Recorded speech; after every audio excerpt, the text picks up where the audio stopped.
Hi friends, welcome back to हद है यार। तो जैसा कि आपने देखा होगा, हम लोगों के कहने पे या फिर जो और भी पॉडकास्टर हैं उनके कहने पे फाइनली मैडम चली हैं जिम, जो कि उन्हें बहुत पहले चला जाना चाहिए था। पर जैसे कि वो हैं थोड़ी कम अकल और चीज़ें देर से समझती हैं, इस वजह से वो अब जा रही हैं। हालांकि जब डॉक्टर ने उनको पहले रिकमेंड किया था वेट लॉस करने के लिए, तब भी वो ऐसी बैठी रहीं। अब जैसे कि उनको PCOS PCOD तो है ही, तो उसमें आप ना भी खाओ तो भी वज़न बढ़ता है।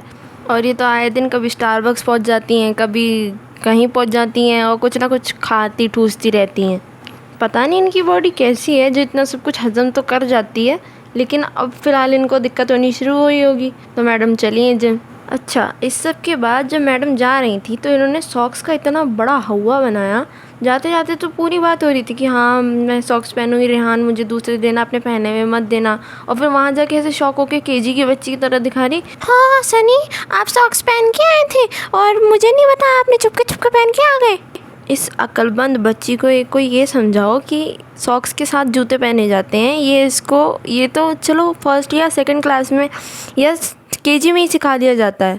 जो पढ़ाई इन्होंने की है, BCA इन्होंने किया है, BCA के नाम पे धब्बा, जिसकी फुल फॉर्म भी इन्हें नहीं पता है। वैसे इनके हिसाब से तो BCA की फुल फॉर्म होनी चाहिए बेशरम चालू अप्पी। तो चलो वापस बात पे आते हैं कि इनको ये नहीं पता कि सॉक्स के साथ जूते पहने जाते हैं। ये कहाँ से आई हैं, मुझे तो ये समझ नहीं आता है। कभी कभी इनकी चीज़ें ना इतनी ज़्यादा बच्चों वाली लगती हैं कि KG की क्लास के बच्चे की भी अकल इनसे ज़्यादा होगी। और भैया जिम से होने के बाद फिर की उन्होंने फिर से शॉपिंग, क्योंकि यही तो इनका काम है, शॉपिंग खाना शॉपिंग खाना शॉपिंग खाना, बस यही आता है इन्हें। और तो और एक तो ये गद्दे पे क्या उछल उछल के पिलो फाइट खेलती हैं, जो शादी के बाद से तीसरी बार इनका गद्दा बदला जा रहा है। वाह भाई सनी भैया, तुम्हारे तो मज़े आ रहे हैं कि एक गद्दा पसंद नहीं आ रहा तो दूसरा खरीदा जा रहा है, दूसरा पसंद नहीं आ रहा तो तीसरा खरीदा जा रहा है। मौज है भाई बीवी के पैसों पे। और चप्पल की बात से तो भाई हद है कि मतलब मैडम जो है फ़ोटो शूट करने गई थी तो हील्स पहन के गई थी। अब इतने टाइम बाद हील पहनी होगी तो मैडम से संभाला तो जा नहीं रहा, चला तो जा नहीं रहा। अब हील्स उतार के नंगे पैर बैठ गई हैं। और जब रिज़ा वहाँ पहुँच गई शॉप पे तो सनी भाई उसकी चप्पल उठा के मैडम को पहना रहे हैं, यानी कि हमारी डब्बा को पहना रहे हैं। फिर उन चप्पलों को पहनकर वो दुकान तक पहुंची। मतलब अब सनी के ये दिन आ गए हैं कि वो सबकी चप्पलें उठा के बस चप्पल पहनाता रहेगा। और इतना ही नहीं, वापसी में दोनों को चप्पल पहना दी, यानी कि अपनी चप्पलें रिज़ा को और रिज़ा की चप्पलें सबा को। और खुद नंगे पैर गाड़ी तक पहुंच के आए हैं। इतनी सारी अननेसेसरी चीज़ें खरीदते हैं, एक जोड़ी चप्पल ही खरीद लेते 100 रुपये की। एक तो आजकल इसका कंटेंट जो है यही हो गया है, फ्रेंड्स चाय पी रहे, फ्रेंड्स चाय में बिस्किट गिर गया, फ्रेंड्स अब चाय में चम्मच तो डालना भूल ही गए तो चम्मच डाल लेते हैं, फ्रेंड्स अब हम ट्रे लेके आएंगे, फ्रेंड्स अब हम ये लेके आएंगे, फ्रेंड्स हमने गद्दा खरीद लिया, फ्रेंड्स हमने पर्दे खरीद लिए, फ्रेंड्स हमने ये खरीद लिया। अब हमें तो भाभी की नकल करनी है ना फ्रेंड्स, वो अपना नया घर डेकोरेट कर रही है तो मैं भी तो अपना घर डेकोरेट करूँगी ना फ्रेंड्स, क्योंकि अब तो यहीं रहना ना फ्रेंड्स। अच्छा, रहने से याद आया, जब मैडम यहाँ आई थी मुंबई अपनी रोती हुई सास को छोड़कर, तो उसका एक्सप्लेनेशन उन्होंने क्या दिया कि हम जो भी कर रहे हैं वो उससे हमारे माँ बाप खुश हैं।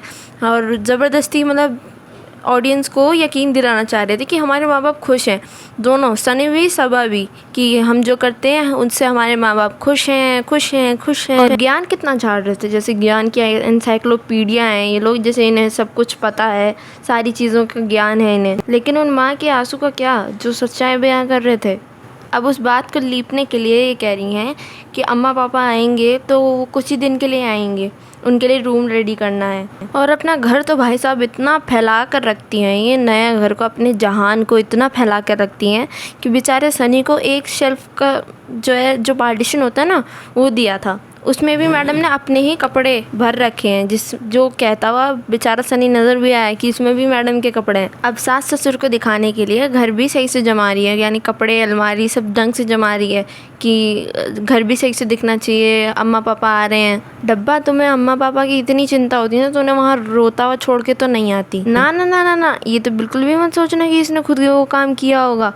खुद तो ये कुछ भी नहीं करती हैं, सिर्फ एक वाइट कलर का वो बनाती हैं, ऑमलेट बनाती हैं, यानी वाइट वाला जो पोर्शन होता है ना एग का, उसका ऑमलेट बनाती हैं। चाहे भुर्जी बनानी हो तो बेटी खाला आएंगी, चाहे घर का काम कराना हो तो बेटी खाला अम्मी आएंगी, चाहे अलमारी समेटनी हो तो बेटी खाला अम्मी करवाएंगी। झूठी तो भाई साहब इतनी बड़ी है ये कि अम्मी आई थी तो अम्मी को कह रही, अम्मी आप हमारे घर आई तो हमारे भाग खुल गए। और जब अम्मी ने पर्दाफाश किया कि कल ही तो आए थे, तो कहती हैं, तो स्कूटर वाली हंसी हंस के कहती है, हाँ, नहीं नहीं आप तो बहुत कम आती हो ना। उस पर अम्मी जी भी समझ गई कि हाँ ये व्लॉगिंग के लिए हो रहा है, तो उसमें भी हाँ में हाँ भर दिया, क्योंकि प्यारी बेटी के लिए तो ये करना ही पड़ेगा। क्योंकि वो तो समझती है ना, छोटों को बड़ों को अम्मी का प्यार भरा सलाम। इतने दिनों में तो अम्मी की भी ट्रेनिंग हो गई है कि क्या बोलना है, कितना बोलना है, कहाँ पर बोलना है या क्या नहीं बोलना है। तो फाइनली डब्बा को इतनी अकल तो आई कि वो जो बच्ची है बेचारी रिजा, उसके लिए वो जो पढ़ती है, जो ज़मीन पे बैठ के बेचारी अपनी बुक लेके ऐसी पढ़ती है, उसके लिए एक स्टडी टेबल मंगा दी।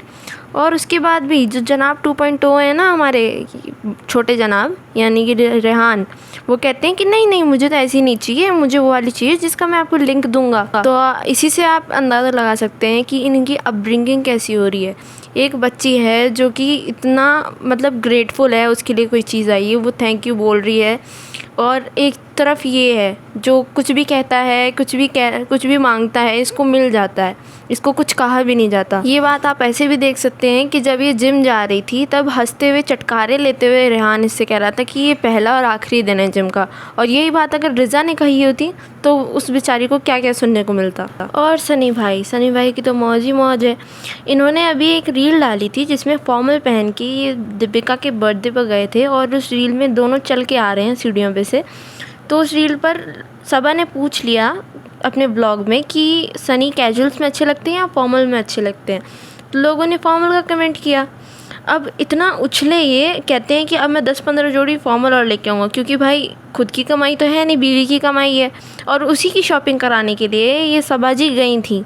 और आपको अगले व्लॉग में देखने को मिलेगा कि सनी भाई वो सब कुछ पहन के दिखाएंगे, और टोटल ब्रांडेड कपड़े, हर एक चीज़ ब्रांड की होगी। देख लेना कितना अनलिमिटेड पैसा और कितना अनलिमिटेड खर्चा, मतलब इतना पैसा आ रहा है ना लोगों पे, मैं तो कहूँगी फ्री का पैसा आ रहा है जो ऐसे पानी की तरह बहाए जा रहे हैं। भाई इतना पैसा आ रहा है, चलो अपने लिए खर्च कर रहे हो ठीक है, लेकिन उसके अलावा लोगों की हेल्प तो करो उस पैसे से। कुछ लोग कुछ गरीब लड़कियाँ इनसे कपड़े मांगती हैं कि अपने पहने हुए कपड़े दे दो, या कुछ बच्चियां अपने पढ़ाई के लिए पैसा मांगती हैं कि हमें पढ़ाई करनी है, उसके लिए हमें थोड़ी हेल्प कर दो। लेकिन वो हेल्प ये खुद नहीं करेंगी, हम व्यूअर्स से मांगती हैं कि 60,000 रुपये तक की हेल्प कर दो, ये कर दो, वो कर दो। और 60,000 रुपये 10-15 जोड़ी कपड़े जो अभी सनी को दिलवा के ला रही है ना, वो एक दिन में सफ़ा चट कर देगी वो लड़की। लेकिन किसी की हेल्प करने के लिए नहीं दे सकती कि किसी की ज़िंदगी सुधर जाए। अब इनके व्यूअर्स आएंगे, बोलेंगे कि उनका पैसा, उनकी लाइफस्टाइल, आपको क्या। अब भाई देखो ऐसी क्रिंज चीज़ें ये लोग सोशल मीडिया पे दिखाएंगे तो हमें तो देख के बोलना ही पड़ेगा, क्योंकि हमारा तो काम ही है ये बोलना। और ये डिसीजन इनका खुद का था कि अपनी लाइफ प्राइवेट ना रख के पब्लिक करना, यानी व्लॉग्स डालना। तो हर एक इंसान को ये आज़ादी है कि वो इनका व्लॉग देख के कुछ भी कह सके, क्योंकि ये खुद एक पब्लिक प्लेटफॉर्म पे हैं जहाँ ये किसी से छुप नहीं रही हैं, ये सबको अपना लाइफस्टाइल दिखा रही हैं। तो जिस तरीके से प्रोजेक्ट करेंगे उसी तरीके से लोग बोलेंगे भी। तो चलिए इस पॉडकास्ट को इतना ही रखते हैं, मिलते हैं आपसे किसी और नए पॉडकास्ट में। तब तक के लिए अपना खूब सारा ख्याल रखिए। Bye bye, टाटू।